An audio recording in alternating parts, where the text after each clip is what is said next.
case anyone wants to view this afterwards. You know who I am, so I'm not going to reintroduce myself, but there's a cute picture of my kids. All right, so as we talk about decoding and fluency today, I just want us to ground ourselves in this last norm to take a strengths-based approach. When we think about middle school students and older students, it's really easy to get frustrated or disappointed that there's not more in place for them because it is complicated to serve older students. However, as we think about next steps, we'll continue to focus on what our students can do and what we can do rather than being like, oh man, this isn't working. So that's how we're going to think about that norm today. All right, does anyone need the note catcher or more time for that? All right, fabulous. So before we launch into today's content, we are just going to summarize kind of where we've been. And of course, sorry, I'm using some new tech. I want to make my screen bigger for you. There we go. And of course, last time we came together, we focused on one side of what I call the equation. So let's take a look at that equation again. How many of you recognize this simple view equation from last time? Oh, thank you, Anna. Awesome. So when we think about the simple view of reading, we've got RC equals D times LC. Does anyone remember any of those components? Reading comprehension equals decoding times language comprehension. You got it. Thank you so much, Molly. Yep. So we've got the ultimate goal of reading for all of our students, which is to read the words on the page and then to understand them, times decoding, which is actually looking at the letters on the page to know what word they make. And then that linguistic comprehension, which is something we can do with our eyes closed, which is hear things and think about things and understand what they mean. So that might be someone reading aloud to us and understanding what the story is saying. It might mean having a deeper understanding of vocabulary or background knowledge to understand the story, but that doesn't involve actually looking at the words to understand them. And this equation better helps us understand that when we're thinking about older readers, there's multiple things at play. And to support their language comprehension, that's what they get when they get core instruction. But often students might need something more or something in addition. So today we're going to turn our attention to that decoding side of the equation. Last time we came together, we thought about 3 strategies to support that language comprehension side of the equation. So that included these topical thematic text sets that help build and activate students' knowledge, as well as a strategy for supporting students with teaching the right words. And we talked a little bit about direct and indirect vocabulary. And today we are going to shift our thinking and really think about our students who have additional unfinished learning and what we do to support their decoding and fluency. And here is our central question today. We're going to consider how we know a student is struggling to process the text. And what does that mean for an older student? What does equitable instruction for students with unfinished learning look like? All right, here are 3 objectives. Just take a minute to read them to yourself.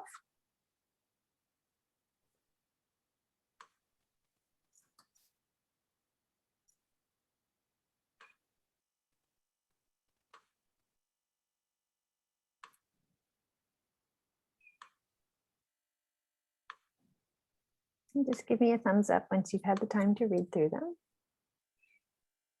Thanks, Molly. Thanks, Anna. And Anna, that is different than I have, so I'm so grateful that you sent it to me. Thanks. All right, so this is what we're going to think about. We're going to think about the decoding, print processing side. We're going to think about the running record as a diagnostic tool, and then think about what can we do to start supporting students with fluency, and how do we identify underlying fluency issues. So because we're a small group, I think we'll do this first one in the whole group setting. So I want to hear from you and pretend I'm not here for a minute. How do you know when a student is struggling with processing the text? This could be with your work with teachers, right? Or if you are student facing, what do you know that allows you to consider a decoding issue? And then what's happening at your schools? What strategies or programs are you currently using? What's going well? What's not? So I'm going to mute myself and kind of open up the floor for a little discussion here.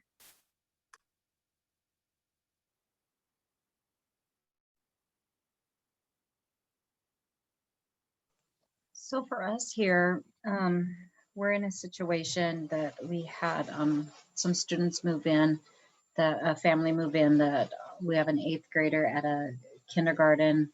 When we started to placement test last year, we noticed that there was just no ability to read. And so we've got an 8th grader and a 6th grader who are reading at a kindergarten, 1st grade level. So what we saw was that just the inability not to read. And we've really never come across that. I wasn't even able to, we have a protocol that we used when placement into interventions, and wasn't even able to do that. And so we knew that we had to start at that very basic level of we implement Heggerty phonemic awareness.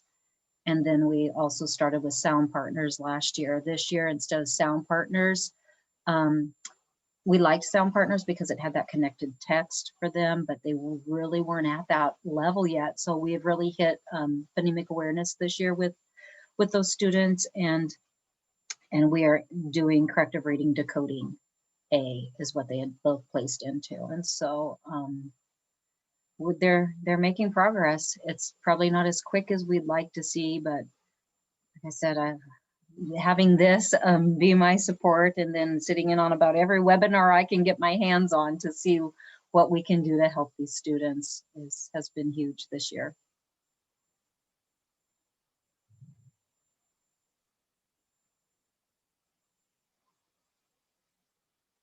But with our other students who are only, 1 or 2, possibly 3 grade levels below, what we see is when they're struggling is very choppy reading for fluency. If they're when they're in our core classrooms, we're seeing a lot of misbehavior because they're not grasping the topic as well. We're seeing a lot on the teacher end, a lot of scaffolding in, building that background knowledge, that vocabulary. So I'm gonna shut up and let you guys talk.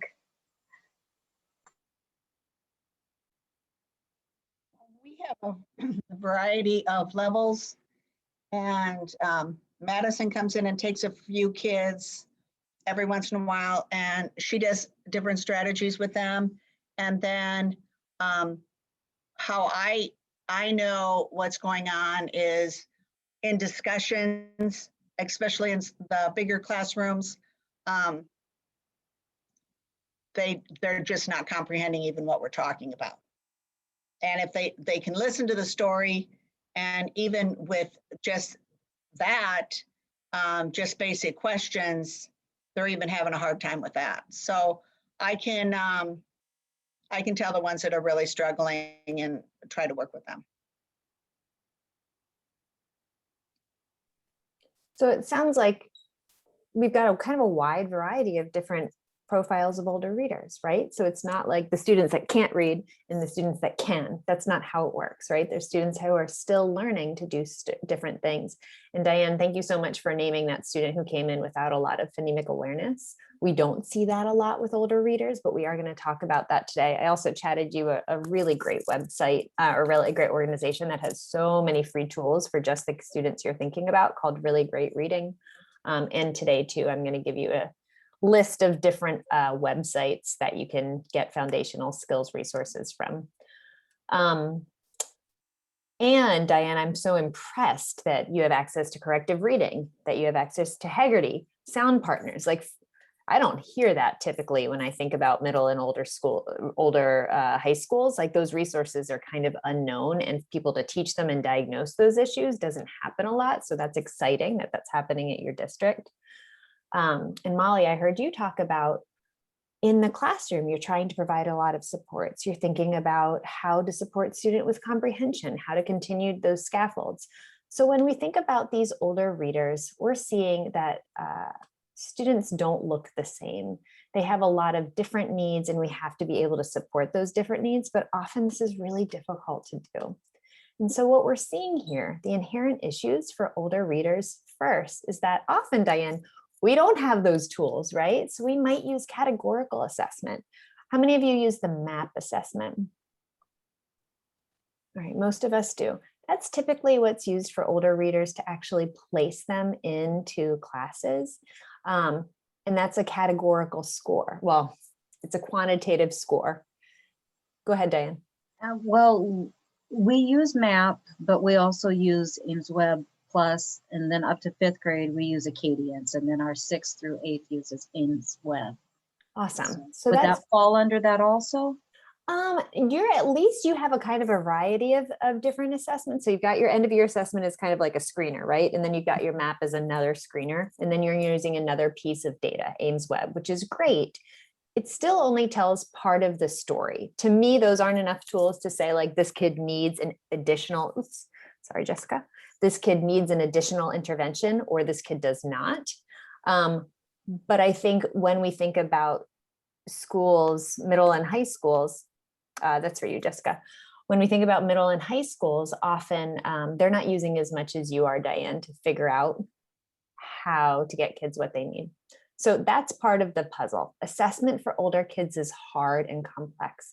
And from there, we have to identify, well, does this kid need an intervention? And I'm going to schedule them in if they do, or do they not? And typically what happens here is that students are scheduled into interventions for the year and probably for the rest of their middle and high school career. All right. And so what happens here is we have very limited data to progress monitor them. And if we do have the data, there's no data that tells us, okay, they're ready just to get core support. And so what happens is students kind of get just stuck in this cycle and there's no exit ramp. How this connects to equity too is that often this gap gets wider and wider and wider. So the less access our students have to rich core content, that vocabulary, that linguistic comprehension side of the equation, the less progress they're going to make, even if they are getting an intervention, because they're stuck in that intervention. So when I think about my students that I taught, I taught intervention too, all of them got intervention in high school, and many of them ended up dropping out. In fact, I can name 3 of them that are in jail right now. And so this cycle of inequity continues unless we really think about it and put a stop to it. So this is not inherent to Nebraska. This is inherent to our entire system. This is what we're seeing for older readers. And there's not a lot of research about how to change this system other than what we know is we need a more nuanced assessment. We need more flexibility with scheduling. We need more people to help out and really think about students' strengths and needs. And we have to create something that is targeted, that has an exit ramp. So as we think about intervention today, I want us to continue to think about it as this continuum of supports in order to get students what they need in the core as a support, as well as identify any supplemental or intensive interventions that they need, but only if data tells us they need it. So today we're going to think a little bit more about these diagnostic measures that can support us with this work. Just so you know, I will be kind of talking at you for the first like 25 minutes or so, just to kind of think about what all of this means for fluency, and then we will do more interactive activities a little bit later. So my apologies for kind of stealing the mic for a while here, but please ask questions if you have them. All right. So as we think about students reading, sometimes it's really hard to know why students are coming to us with some decoding needs or some decoding skills. And Diane, what you just named too, is you named a student who is in stage 0, but when they come to us in high school, we expect them to be in stages 3 or 4. So often we don't think about where students are in this continuum, because as middle and high school teachers, we usually don't have to, or we assume we don't need to. So when we think about these older readers, these stages are really important.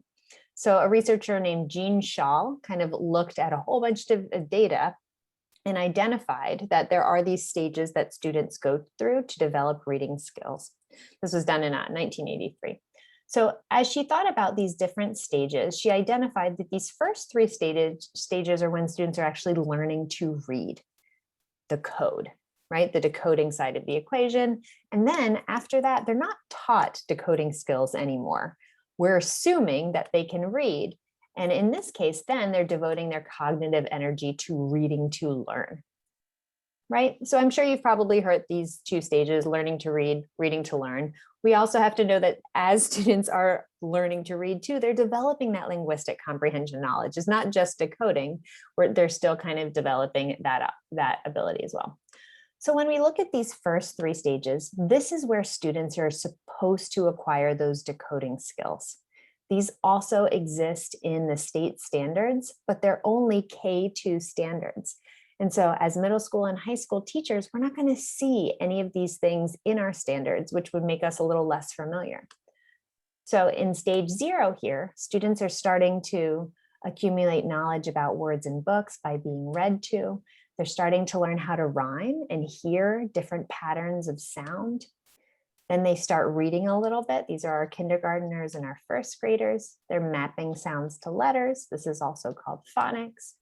They're learning about patterns of words. So like the AY says A, that is a pattern that they know. The CVCE word, that's the magic E word. The E doesn't say anything and the letter makes its name. All of those patterns they're starting to learn. They continue to read and accumulate vocabulary through books. And then in stage 2, they start to become unglued from print. When I say unglued here, I mean that they are now building reading fluency. So instead of looking at a word and spending so much time on those letter sounds, k, a, t, cat, they can see it and automatically decode it because it's stored in their brain. It's mapped into their brain so that they can read those words accurately and automatically. In this stage 2, they're building up background knowledge and continuing to focus on comprehension. So as we think about our students with unfinished learning or continued needs in decoding, we are going to think about these 3 stages. All right, this is kind of where students might get stuck if they have a need in decoding. And the other thing that's really helpful is we can use Shaw's stages to identify these 4 foundational skills. How many of you have heard this phrase, foundational skills, recently? It's like all the rage right now in early literacy, the science of reading, the foundational skills. Well, this is where they come from. So Jean Shaw tells us a little bit about how students are accumulating knowledge about words and books. In other words, that's print concepts. Then they start to develop what's called phonological and phonemic awareness. Then they learn these pattern map sounds to letters, that's phonics, and finally they're building fluency. So these stages actually help us understand these 4 foundational skills. What I want you to know about these is that these first 3 foundational skills are only in the K2 standards. All right. So that means if students have these gaps, we're probably unlikely to know about them unless we can be really strategic about data and think about where we might see some of these underlying fluency issues, fluency and phonemic awareness issues. That's what we're going to talk about today. The first skill, though, we're going to talk about is fluency. As we think about fluency, this is going to support our ability to understand if a student does indeed have underlying decoding issues. And it's also really important because for older readers, this is the thing that we can do to support their ability to read and comprehend. So for the first hour of today's session, I guess half an hour, we're going to talk about fluency, how to diagnose it and how to support it. And then we'll shift our thinking just a tiny bit to better understand the role that phonological awareness in phonics plays. And again, I'm sorry for hogging the mic today. All right, in order to include a little engagement here, Anna, would you mind reading this quote to us, please? Human beings can attend to only one thing at a time. We are able to do more than one thing at a time if we alternate our attention between 2 or more activities, or if one of the activities is so well learned that it can be performed automatically. Thank you so much, Anna. So when we read that quote, what do you think it has to do with this concept of fluency? What are your thoughts? Either use the chat or you can unmute and share. What does this have to do with fluency? Well, if their time isn't spent decoding the words, they're able to focus on fluently reading them. Yeah, and it's not only time. What else is it that's happening when they're decoding those words? They're using up valuable energy, right? We can only do so much at once. And I have learned that after 14 months of the pandemic, I still can't multitask successfully. Maybe some of you can, I can't. So exactly what Diane was saying, we only have so much brain power. So if students are focused here on unlocking the words from print, reading the letters to make a word, then they don't have the energy to spend comprehending or making meaning of the text. Students can't multitask. So it is our goal to support students to get accurate and automatic so that they can make meaning from what's read. So that's where we're going to focus today, thinking a little bit about fluency. As we go through today's content, I want you to have this visual in your head. Fluency is this bridge. It supports students with both sides of the simple view equation, and it enables students to decode accurately and automatically so that they can comprehend the words on the page and the meaning of the text. All right. Okay, so let's just come to a shared definition of fluency. Let's see, Madison, would you mind reading the definition for us?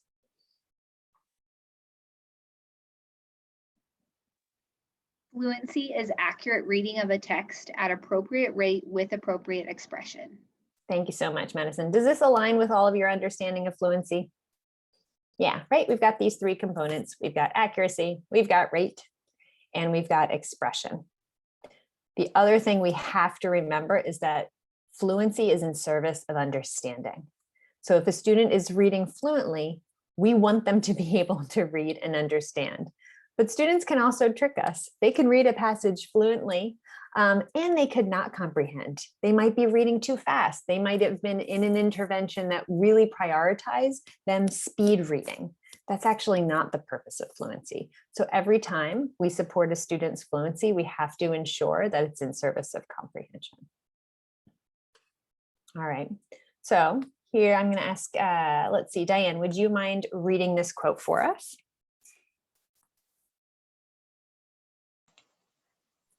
Fluency does not guarantee comprehension, but lack of fluency guarantees lack of comprehension. Thank you so much. So this is a quote by the fluency guru, Tim Rosinski. He is like the dominant force of fluency. There's not a lot of people who research fluency, but he is one of them. So what I want you to do is read this to yourself and then either unmute and share or in the chat, I want you to restate what this is saying. So just take a minute, reread it, and then add your thoughts to the chat, summarizing what this means to you.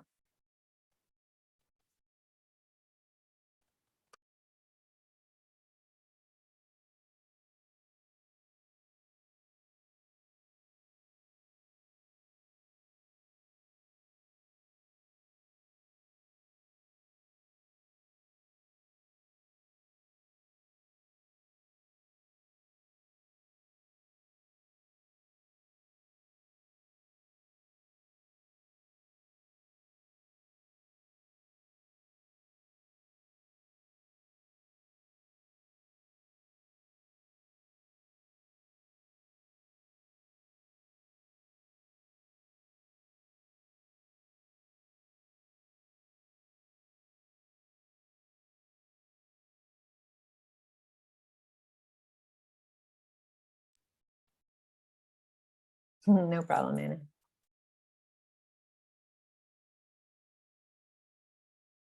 Yeah. All right. So keep considering that concept and keep considering how for our older readers, if we hear them read like this, they probably are not understanding. So today we're going to focus on a very easy tool that we can use to identify if a student has fluency needs, and then we'll think about some strategies we can use to support them.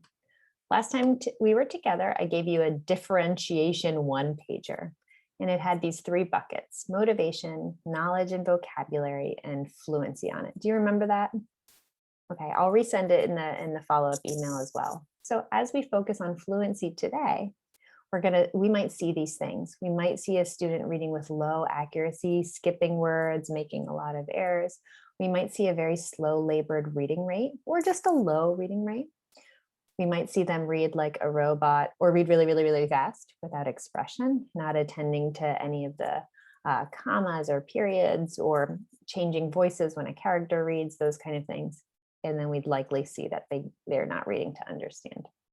So those are our kind of look fors today. So as we think about fluency, we can know that this is the comprehension culprit, or what's getting in the way of their understanding, just by listening to them read.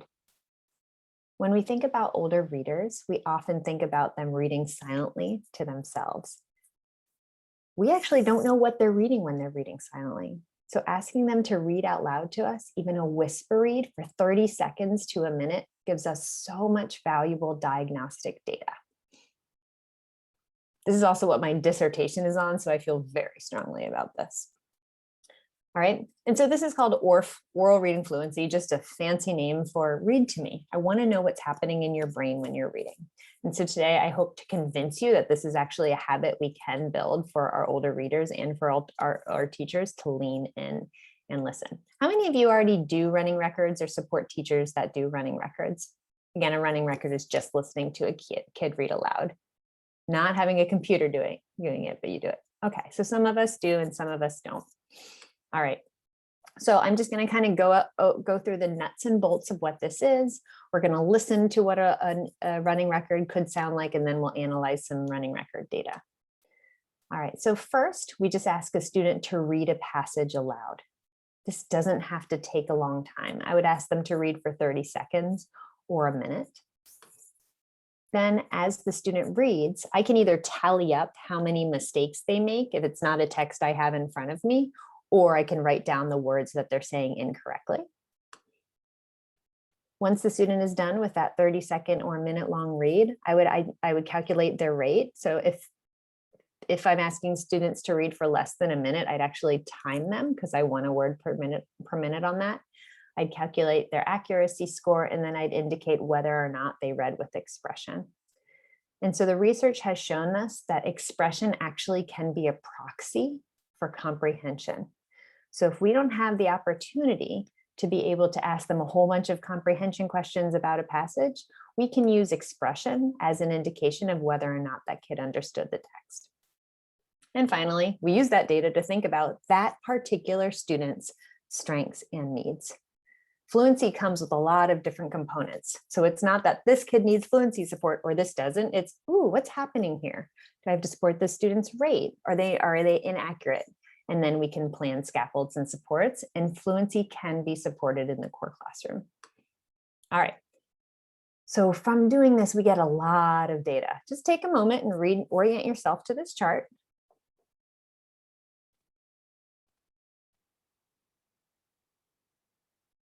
How many of you have seen something like this, benchmarks like this before? All right, so I don't have to orient you too much to it. So essentially we've got 3 different levels here, right? An independent level, kids comfortable reading at that level. Instructional level, they need a little help. And frustration level. What I want you to notice here is that we don't want high schoolers to get to 200 words per minute. The texts get more difficult. And so I'm looking for a cap of about 130 words per minute. For middle schoolers, I would be okay with 110 to 120-ish, right? But the 100 is like the minimum. We want our middle and high schoolers to read at, the minimum. And then we think about accuracy. For older students, I am comfortable with them reading 90%. For younger kids, I'm not. But older students can make about 10 mistakes per 100 words because they have background knowledge. They have ways of understanding the text that are more nuanced than younger kids. So I'm okay with this being kind of the floor of their accuracy level. So using this data, go ahead, Diane.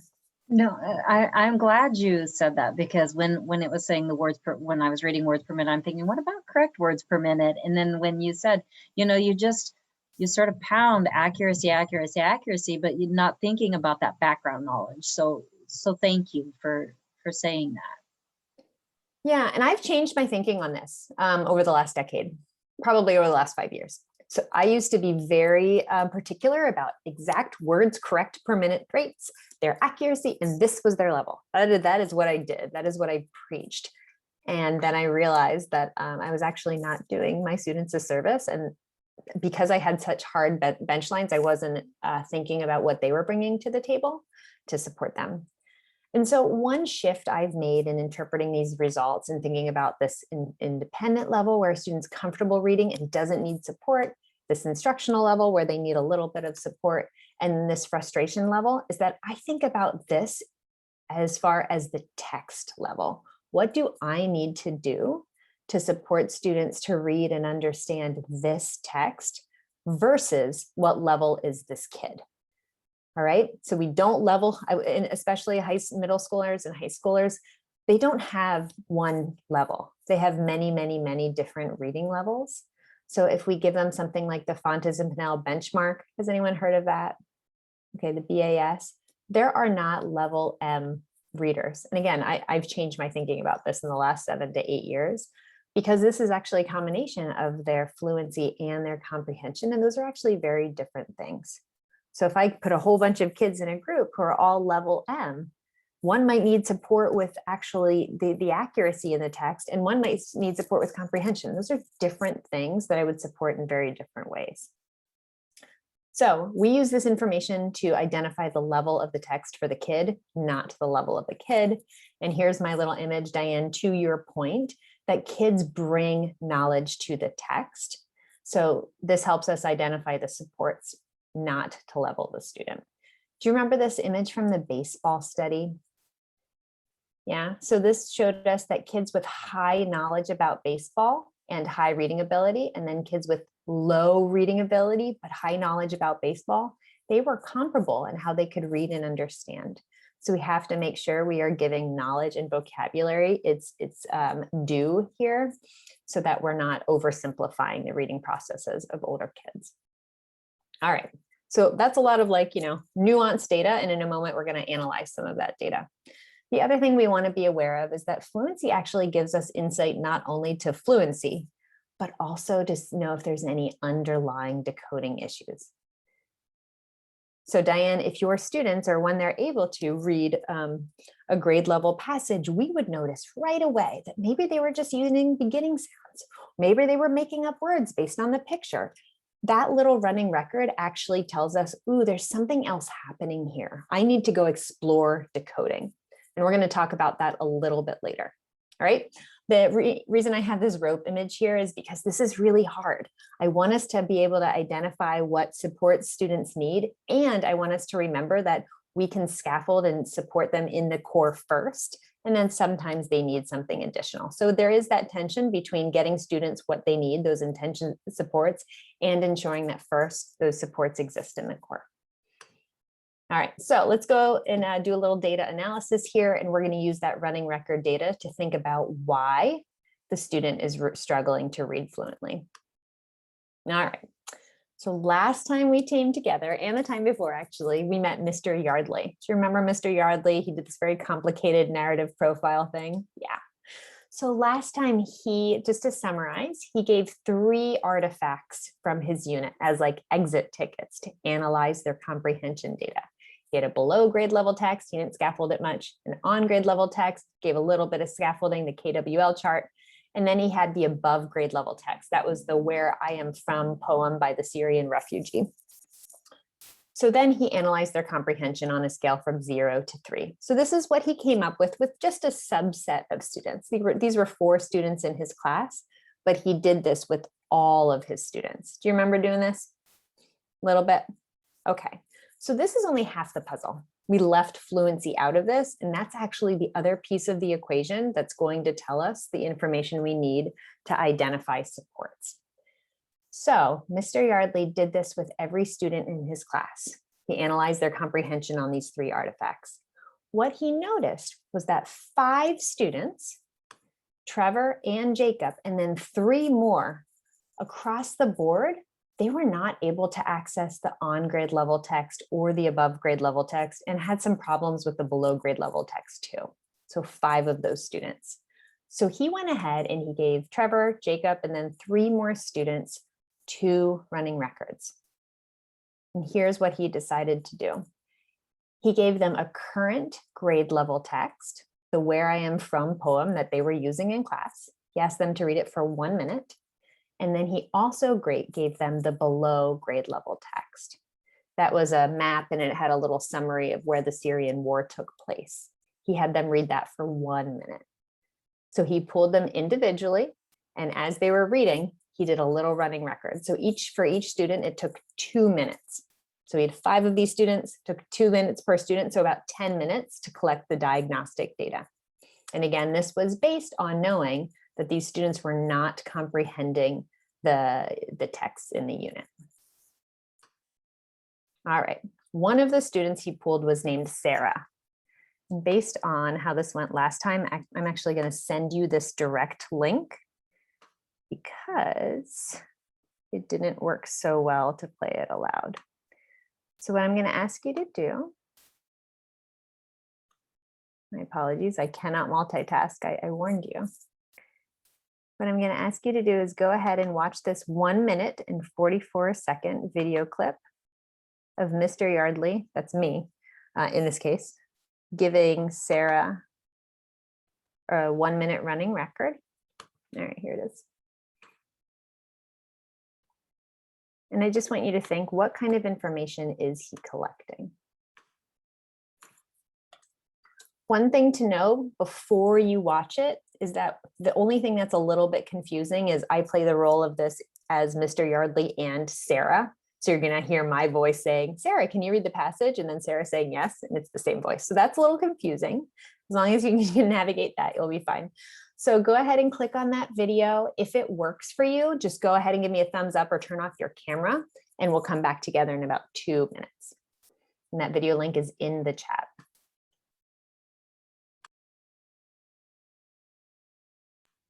All right. So once you finish watching this very exciting video, you can take a look at Sarah's data, which is now on the screen. And this is also in your note catcher. If you have it printed like Molly, you can go ahead and turn to it if you want. But you will see this data on page 2 of your note catcher if you want to review it a little bit more closely. So in thinking about how Mr. Yardley scored her, 75 words per minute, 9 errors, 88% accuracy, what level is this for Sarah based on these 3 criteria?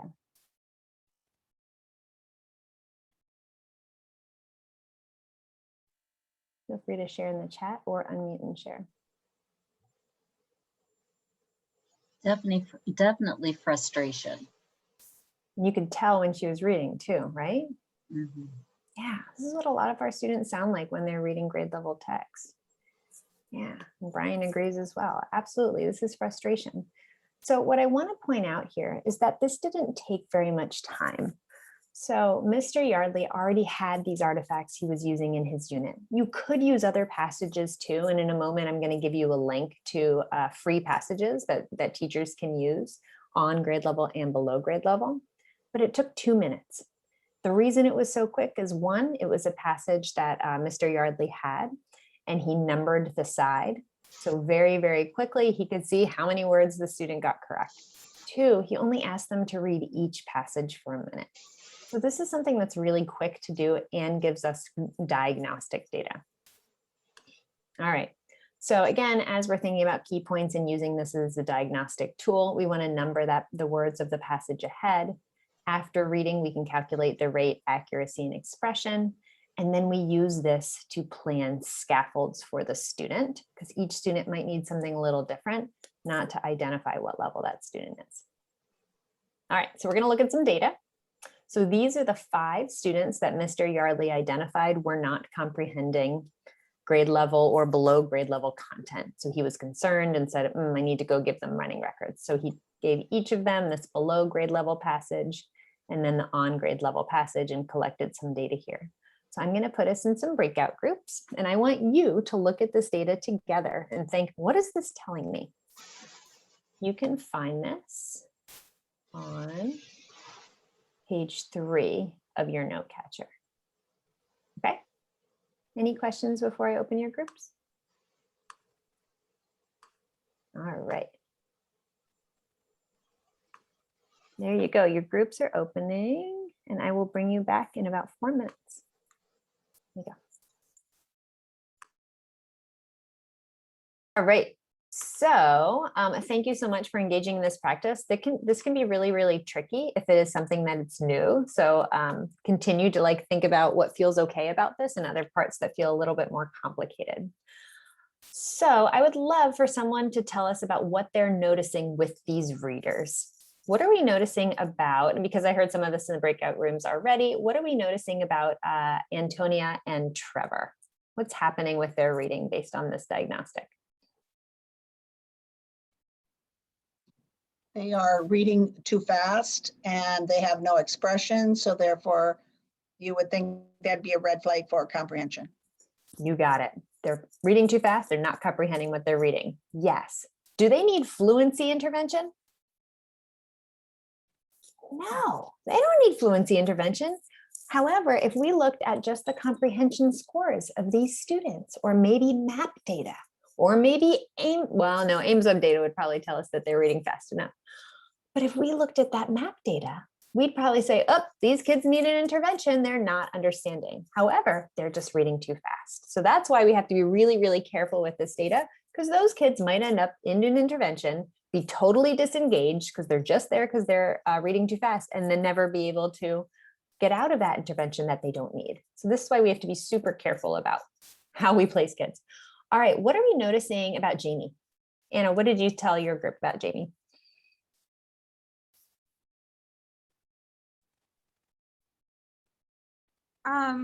I think we discussed that Jamie was doing well.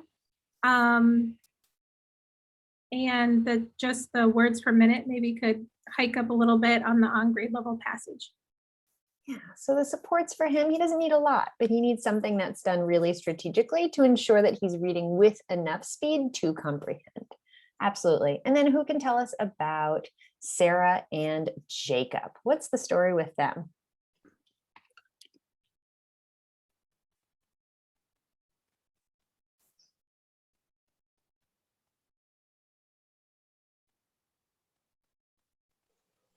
I'm not good with Zoom wait time. Thank you, Katie. Go ahead. It seems, I mean, they are both clearly reading below level, even below the level that the below level passage was at. And when you have a student that is this far below the accuracy and the words per minute rate, you really should jump down more than one more grade level after that. Those words per minute, you could see obviously fluency was a struggle all the way through. So then the expression's not there, the comprehension is not going to be there either. I would not jump down just one grade level. I would usually your passages are this level, this level, this level, however you want to do it. Then I would probably go down 2 and see where they're at. Are they still at the frustration level, or did they do well? Then you could go up a next level and then see from there too. Yeah, thank you. So Katie's recommendation to go and collect more data is definitely aligned with what I'm thinking too.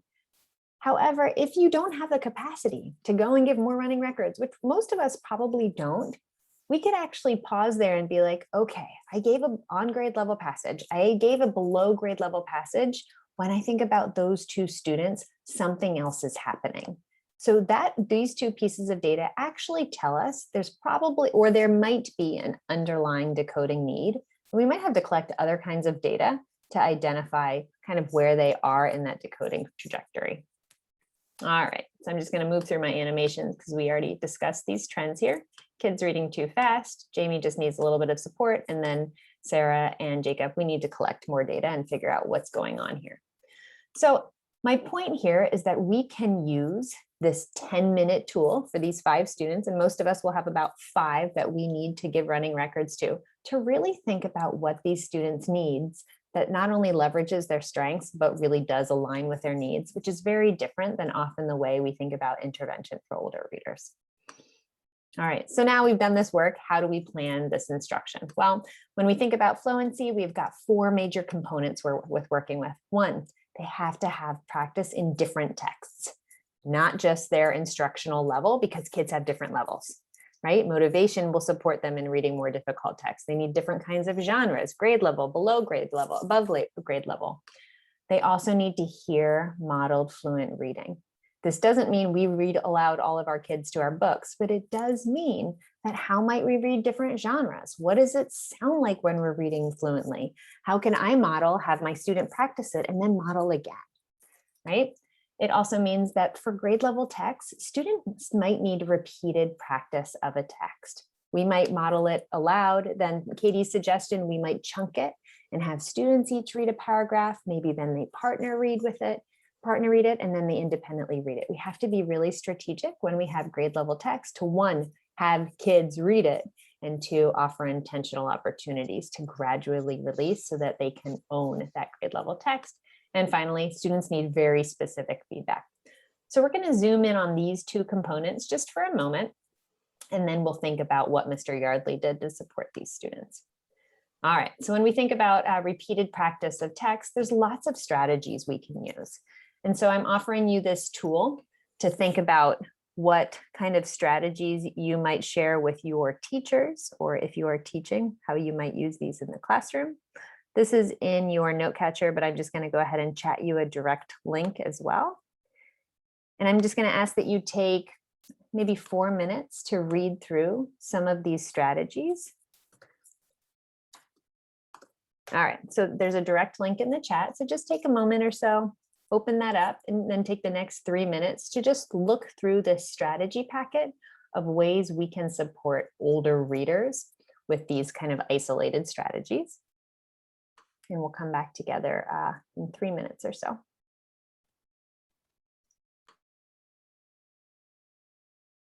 Any new ideas?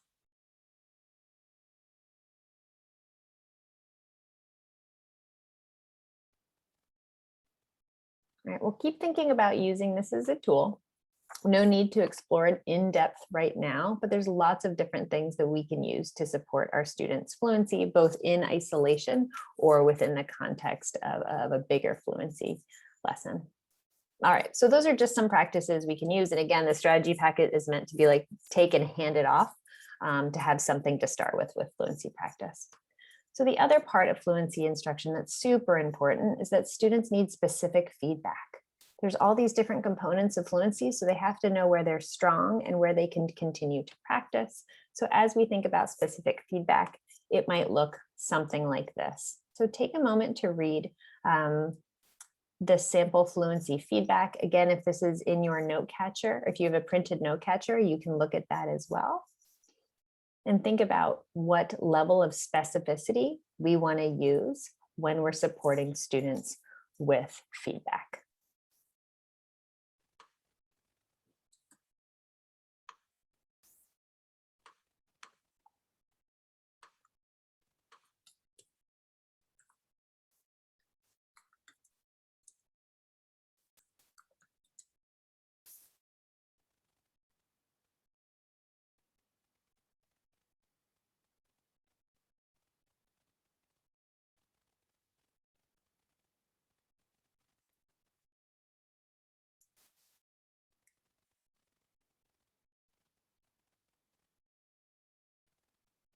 Does anyone need more time to kind of get the gist of how to offer specific feedback for students? Okay, so again, this is the fluency guru, Tim Rosinski, that helps us understand that for older readers, they have to know what they're doing well. When we get more metacognitive about fluency, our older readers understand, they get it. So they can be like, oh, I got to read slower this time. Let me try it. So being really transparent with that, this is really helpful for older readers. Okay. So now we're going to think about what did Mr. Yardley do with all of this data? So I'm going to ask you to go ahead and read the next part of the case study and think about where those components of strong fluency instruction are living, the repeated practice, the modeled read aloud, the giving the students feedback, and then how is he thinking about students' strengths and needs? Not just here's fluency practice, but well, here's fluency practice for Sarah. Here's fluency practice for Jacob. So consider those two questions. Let me show you where this is in his note catcher. And so you can, here's the components of strong fluency, that's on page 4. And then on page 5, these are your guiding questions. And then there's about 1 page of the case study that you can read. So I'm going to open up breakout groups. I recommend that maybe you read it silently to yourself, and then you can begin talking about these focus questions. Any questions before I open up the breakout groups with what you're doing? Okay, and again, you can find that case study on page 5. All right, I'm going to open up those breakout groups and I'll bring you back in about 6 minutes.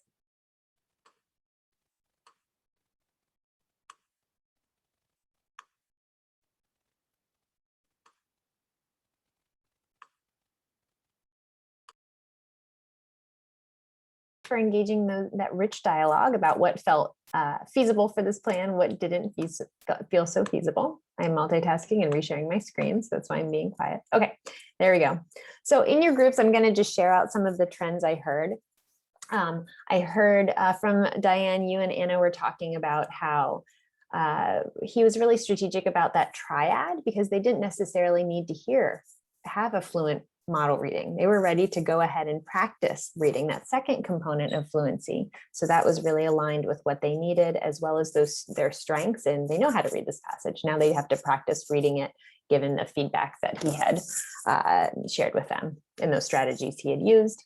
And then you had the question about, well, can older students really give each other feedback strategically? And I think that sometimes they can and sometimes they can't. So here we have to assume that Mr. Yardley explicitly taught them, here are the things you're listening for, and then maybe here are some sentence stems to use to give a glow and a grow when you're giving feedback. But I think that's a really, really good point. The other thing that Ms. Williams brought up is that small groups for older students can be hard. I mean, small groups for any age group can be hard. So we have to be really, really intentional in thinking about who we would partner, when we would do this in the lesson, and planning to support them to do this. So the big takeaway here too, I want you to have is that this is so different than like putting a whole group of students in a program like Read Naturally because they need fluency. That's where they just read the passage over and over. It can work, it also can fail. This strategic plan to think about what they need and how to support them is so much more responsive than thinking, well, then intervention will do it, because teachers actually teach kids, not interventions, right? So continuing that mindset of how to support students in the core, and that intervention being defined as a continuum of supports is kind of where I'm continuing to lean here. All right. Okay, so we have to be really, really intentional. When we have students who have more needs in fluency, they might need more intentional supports, or if we have a more complex text, they might need more intentional supports. If we're having a less complex text, or students who have already read the text and aren't showing that they need really explicit fluency strategies, we might do something more like pair reading and giving feedback. So we also always have to be responsive based on our students' needs. And another key point here before we shift to thinking about those other foundational skills is that we do need to support students with fluency practice using grade level texts. I know for some of you who are thinking that you have students who are reading significantly below level, like, no, they can't do that. Usually they can do that. If we model it, if we set the expectation that maybe they just read a chunk at a time and we use some different choral and echo reading strategies, that will support their rate and expression. So with few exceptions, Diane, the students you named at the top, those would be exceptions to this rule. But most of our students, I'm going to say 93% of our students will be able to read grade level texts with practice, with intention. However, when we're thinking about our students who are reading significantly below grade level texts are not the only ones we use. All right. We also have to make sure that they have carefully crafted fluency practice in instructional level texts. So again, these are for students with significant fluency needs. This supports their ability to actually print, process, and learn those decoding skills. If we are only having our students with significant fluency needs reading grade level text, they start to memorize the passage, and that will support their comprehension, but it won't get them to be a better print processor. So the way to get kids to both support their linguistic comprehension through grade level texts and then their decoding ability, making those orthographic maps of words that has them automatically and accurately decode words. They also need practice in instructional level text. Does that make sense, that distinction? Okay. And nowadays, you probably won't hear a lot of people talking about instructional level text. I will say you need both and you have to be strategic. But in order to support this side of the equation, which we don't talk a lot about for older readers because it's complicated, they need practice reading in text they can read or that are just a little bit hard. All right. This is a resource for you. It is in your note catcher. I'll send it out in the follow-up as well. But this is a website that has lots of different fluency passages that you can pull from and print. Okay. All right. So I told you that fluency in itself was beneficial and it was that bridge to support older readers, but it's also helpful in helping us identify if there's an underlying decoding issue. So remember a moment ago when we looked at Sarah and Jacob and we said, ooh, 80%, like they're not getting stronger when they're reading in below level texts. That tells us that there might be an underlying fluency issue. I'm sorry, underlying decoding issue. So in this place, to Katie's point, we have to collect more data here and identify what's happening behind the scenes. Here, we would think about these two skills, phonological awareness and phonics. Can anyone tell me the difference between phonological awareness and phonics? It's okay if you can't. Phonological is what you hear, and phonics is applying that in a written form. You got it, right? So phonological awareness is hearing, phonics is mapping those sounds to letters. And there's one even layer we're going to go deeper here. So when we think about phonological awareness, this is kind of an umbrella term that includes all the different sounds students hear. And if they have phonological awareness, which is kind of the first thing that starts to come in for little guys, they're hearing large chunks of sound. So they might be able to clap the syllables in the word happy, or they might be able to tell you that the cat is brown has 4 words. And this is also a skill that is done with your eyes closed. All right. Then we think about phonemic awareness. Does anyone know what this like subset of phonological awareness is? Phonemic awareness.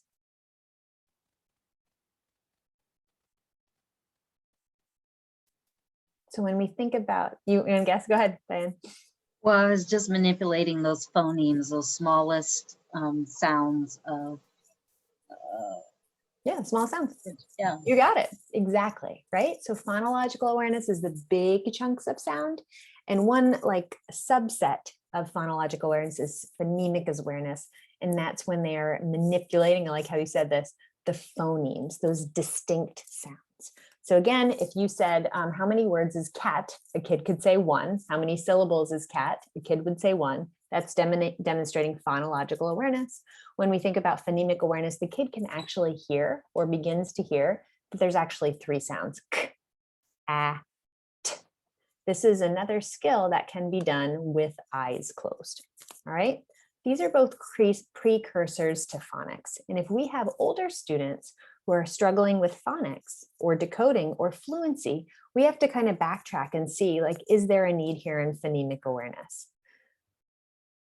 I want to go deep with this, but I don't think we have time. But this is a whole world that we don't get to explore today because of our time together. But phonemic awareness is really important, especially for our English language learners, that like interesting things start to pop up and we're like, what? Why are you writing a TH with a C? Like what's happening there? And there's this, the translation between hearing different sounds and writing them, that for ELLs, we have to continue to hone in on and think about if there's anything that we can do to support them with that translation. Okay, and then we've got phonics. Diane identified for us that now we have our eyes open. We are seeing the word cat. Can you write the word cat? C-A-T. Can you read the word cat? C-A-T. You have to do this with your eyes open. So these are actually 3 separate things. And we have to make sure we identify how to support students with all 3 of these. As we think about these different skills, we're moving from easier. Phonological awareness skills are usually developed by the end of kindergarten, if not sooner. phonemic awareness skills are usually developed by the end of first grade. And then phonics, students start to work on phonics in kindergarten, learning the letters and starting to write basic words from kind of late kindergarten on. However, these are also things that come up for older readers that we have to diagnose and support. And Diane, you said so beautifully how you went through the process of thinking about these skills and supporting them. All right. And just thinking about your students, how many of you have like a student in mind that might have needs in phonics, phonemic awareness, or phonological awareness as we talk about these skills? Nobody? All right, one of us. Okay. All right. So as Mr. Yardley thinks about these two students, Sarah and Jacob, he identified like something else is happening here. I want to collect more data. So what I would love for you to do is just go back to your note catcher. I'll also put this up on my screen too, if it's easier for you to make my screen bigger. I'm doing a new kind of a technology today, so I'm trying to make this bigger for all of you. All right. So he wanted to find out more about these two students. So I'm going to just put this up on my screen if it's easier for anyone to read, because it's less than one page. So I want you to read about his, my apologies, it's taking me a little longer. There we go. His next steps for supporting Sarah and Jacob. Again, if it's in your note catcher, feel free to read there. Take a moment and read about his plan for collecting more data.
Feel free just to give me a thumbs up when you're done reading.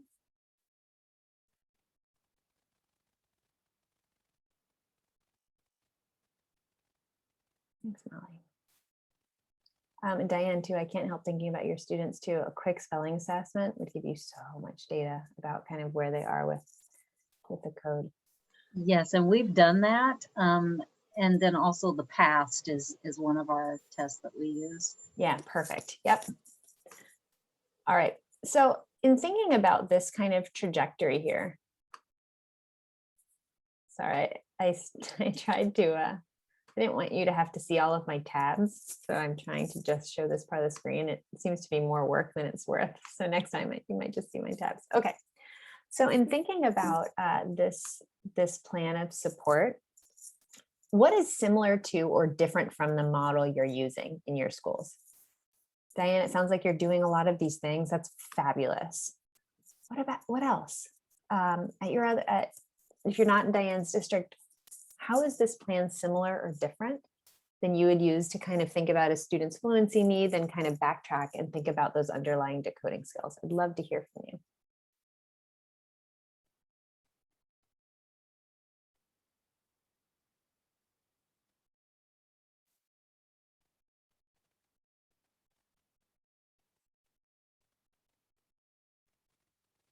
Similar, different? Just tired at the end of the day? But my question is for some that work with ELL, we don't much in our district, but I wonder, like some of the, like your nasal sounds and if you have difficulty with that for the phonemic awareness, because I know that there's some sounds that they don't have exposure to if they're Hispanic. Yeah, in fact, it's really interesting. I can send you an excerpt too if you're interested. But we have 44 phonemes in English and the Spanish language has 22. Yes. Yeah. Is that an issue in any districts here?